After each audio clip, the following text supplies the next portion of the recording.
죽음의 한복판에서 생명을 외치다 라는 제목으로 말씀을 나누겠습니다. 아가서는 솔로몬과 술람미 여인의 사랑 이야기입니다. 잘 아시죠?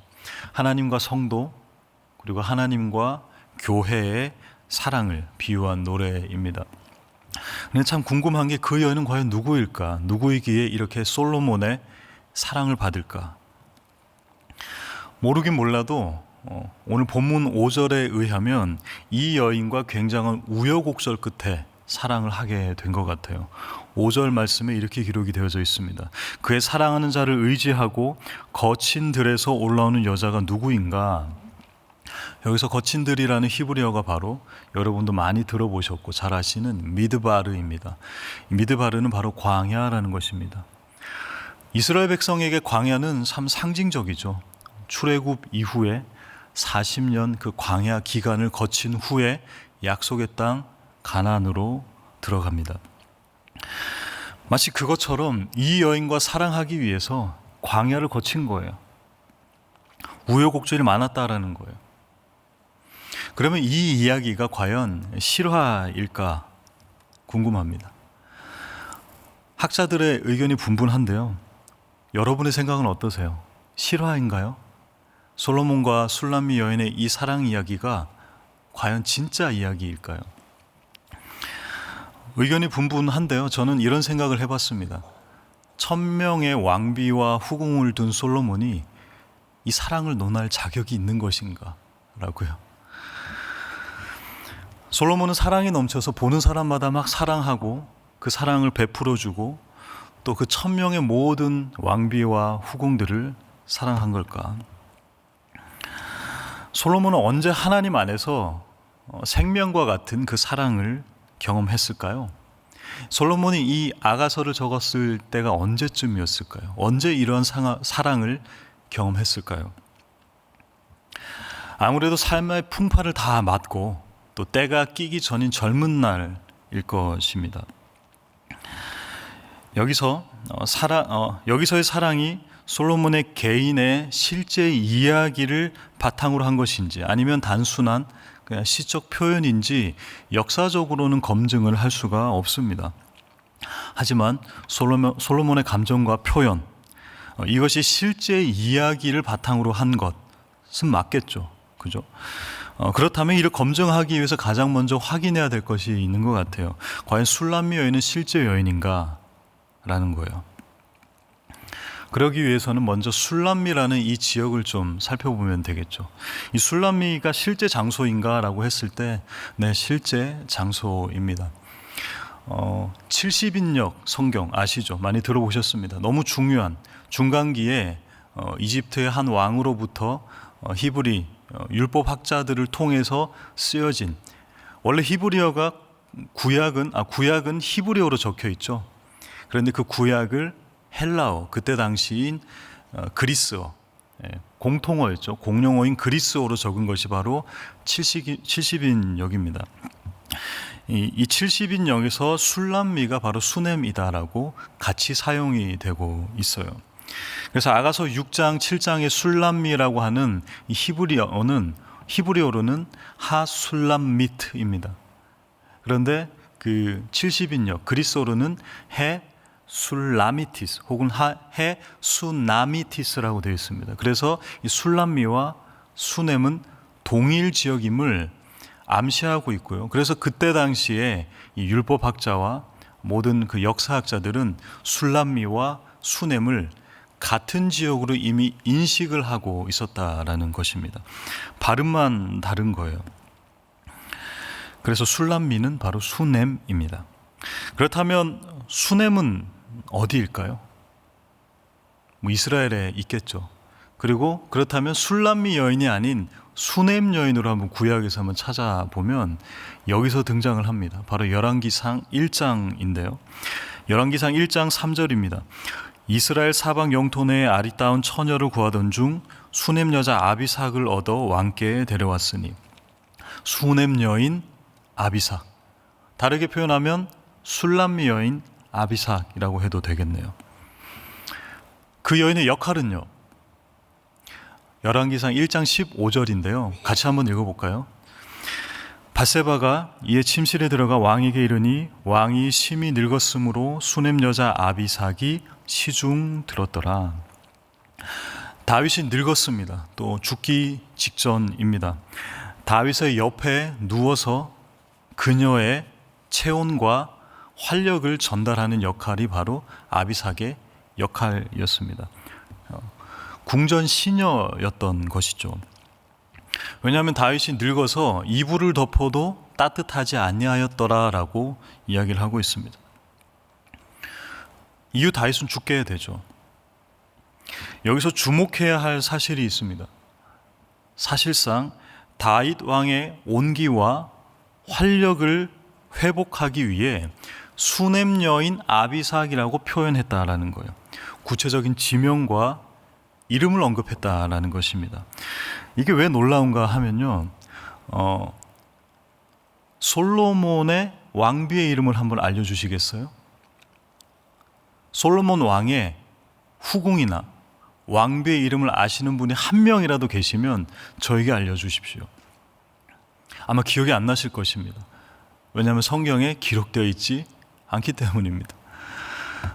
솔로몬의 여왕, 한 나라의 여왕입니다. 다윗 왕의 아내들 많이 있잖아요. 네, 다윗 왕도 일처제는 아니었죠. 많은 아내가 있었습니다. 하지만 그 아내들의 이름이 다 기록이 되어 있습니다. 그런데 솔로몬의 왕은 너무 많아서일까요? 어쨌든 기록되어 있지 않았다라는 것은 참 흥미로운 점이다라는 것입니다. 그런데 개인 다윗의 체력 회복을 위해서 역할을 맡았던 시녀가 수넴이라는 지역과 아비삭이라는 이름까지 언급됐다라는 게 대비해서 보면은 그냥 흘려보내면 안 된다라는 것입니다. 왕비 이름은 기록되어 있지 않고요. 뭐라고 표현하냐면은 바로의 딸과 결혼했다, 혹은 바로의 딸 외에 이방 여인과 결혼했다라고 이야기를 하고 있습니다. 그 정도로 묘사하는 거예요. 그래서 어쩌면 성경은 이 아비삭이라는 여인의 개인적인 역할을 뛰어넘어서 성경 전체에서 큰 그림을 가지고 있는 것이죠. 단순히 다윗 왕 체온을, 그 개인의 체온을 올려주는 인간 핫팩 정도로의 역할로 수넴 여인 아비삭이라는 지명과 이름을 기록하진 않았을 거다라는 유추를 할 수 있는 거죠. 뒤 이어지는 이야기에 이제 솔로몬이 등장합니다. 바로 이 수넴 여인과 술람미 여인으로 추정되는 그 아비삭과 솔로몬의 연결고리가 되는 지점입니다. 그 지점이 바로 열왕기상 1장입니다. 다윗이 죽기 직전에 다음에 왕으로 세워져야겠죠. 근데 그때 솔로몬의 배다른 형인 아도니아가 본인이 왕이라고 이야기를 하고 다니며 주변 사람들을 선동합니다. 그래서 대제사장 아비아다를 초대하고요, 요압 장군을 초대합니다. 그러니 종교적 지도자와 군사적 지도자를 초대한 것은 무엇을 의미합니까? 사실상 셀프 즉위식을, 왕이 즉위식을 하려 했다라는 거죠.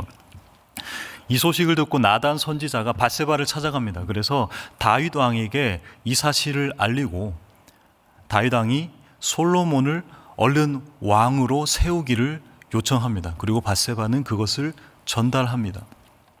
그래서 솔로몬이 왕이 되었습니다. 그런데 그 왕이 된 이후에 아도니아가 밧세바를 한 번 더 찾아갑니다. 여기서 문제가 일어나는 거예요. 그리고 이 여인이 한 번 더 등장합니다. 바로 수넴 여인 아비삭입니다. 아도니아가 뭐라고 요청하냐면 밧세바에게 당신의 아들, 왕 솔로몬이죠, 당신의 아들에게 찾아가서 수넴 여인 아비삭을 나에게 아내로 달라라고 요청을 해달라는 거예요. 근데 밧세바는 또 그것을 잘 전달합니다. 제가 밧세바였다면 중간 컷을 했을 텐데 잘 전달을 해요. 알겠다고 합니다. 솔로몬의 반응이 어땠을까요?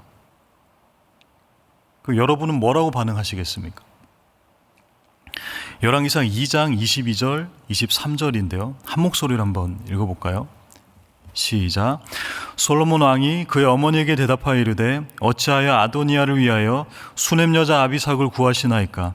그는 나의 형이오니 그를 위하여 왕권도 구하옵소서. 그뿐 아니라 제사장 아비아달과 수르야의 아들 요압을 위해서도 구하옵소서 하고 여호와를 두고 맹세하여 이르되 아도니아가 이런 말을 하였은즉 그의 생명을 잃지 아니하면 하나님은 내게 벌 위에 벌을 내리심이 마땅하니이다. 아비삭은 다윗 왕의 성전 시녀였습니다. 후궁까지는 아니었지만 어쨌든 그 정도의 상징을 가진 여인이었습니다. 아버지의 후궁을 아내로 맞이한다는 것은 무엇을 의미합니까? 내가 진짜 왕이다라는 거거든요. 이미 솔로몬에게 왕위를 뺏긴 아도니아가 아비삭을 얻음으로써 본인의 왕권을 주장하려 했던 것입니다. 그 이야기를 당연히 솔로몬은 알겠죠. 그래서 처형을 하게 됩니다. 그렇게 해서 이 수넴 여인 아비삭이 다른 누군가의 아내가 아닌 어쩌면 추정컨대 본인의 아내로 되지 않았을까라고 학자들은 추정을 하고 있는 것입니다. 그 여러 많은 우여곡절이 바로 이 이야기, 열왕기상 1장의 이야기입니다. 지금까지의 상황을 좀 유추해 보겠습니다. 당시 학자들에 의해 술람미와 수넴은 동일 지명이었고요. 솔로몬의 아내의 이름이 기록된 일은 전혀 없는 반면에 다윗 왕의 개인 건강비서 정도 되는 여인의 출신과 이름이 언급되었고요. 또 그 여인은 심히 아름다웠다라고 표현을 하고 있습니다. 또 오늘 본문 5절 거친 들에서 올라오는 그 여인이 누구인가? 많은 우여곡절을 겪었을 것이다. 스토리가 있었을 것이다. 그 여인과 솔로몬 사이에서요. 서로 간의 관계가 애틋해질 수밖에 없는 그러한 스토리입니다. 그리고 그 여인은 열왕기상 1장 4절에 의하면 다윗 왕과 잠자리를 갖지 않았다라고 표현하고 있습니다. 이것도 사실 그닥 필요 없는 설명이거든요. 근데 그것을 적었다라는 것은 어쩌면 그러기에 아가서에서의 솔로몬과 이 여인의 순수한 사랑에 전혀 때가 끼지 않게 되는 것입니다. 순결과 순수성이 보존이 되는 것입니다. 물론 첫 번째 왕비는 아닐 수 있습니다. 아가서 6장 8절 9절에 보면 이렇게 되어 있습니다. 이 아가서를 쓸 때도 이미 솔로몬은 이 정도의 아내와 후궁이 있었습니다. 왕비가 60명이요 후궁이 80명, 시녀가 무수하되라고 되어 있습니다. 근데 그 중에 이 여인이 최고다라고 하는 게 아가서거든요. 1000명 중에 왕비 60, 후궁 80이면 140명이네요. 그러면 이 수넴 여인은 141번째, 상위 14.1%입니다. 하지만 분명한 건 솔로몬은 이 여인을 마음 다해 사랑했습니다. 마음 다해 사랑했던 유일한 여인이 바로 이 술람미 여인이었다는 것입니다. 여기서 우리가 생각해야 될 지점은 솔로몬의 아름다운 노래를 우리는 어떻게 적용을 해야 될 것인가라는 것입니다. 우리는 한 번 잘할 수 있습니다. 그런데 계속 잘할 수는 없습니다. 우리는 한 번 진하게 끓어오르듯 사랑할 수는 있습니다.